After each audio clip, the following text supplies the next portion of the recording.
Welcome to the NoobTube YouTube channel for day 178. This is the 24th of February 2023, a Friday.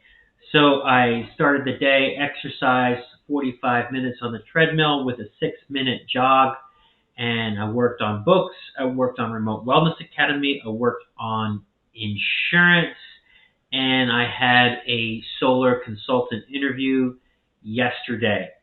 So my gratitude for the day is thanking all the people who joined me as consultants, the 4 people that came in underneath me as consultants and trusted me and heard me out. And I'm grateful for everybody, not just the people who joined, but even the people who considered joining. I'm very touched that people would at least hear me out and give me the opportunity to present. And I'm very grateful for that. And I consider that to be a win. So that's all that I have for today. Like, comment, subscribe. If you have any questions, let me know, and I will talk to you tomorrow.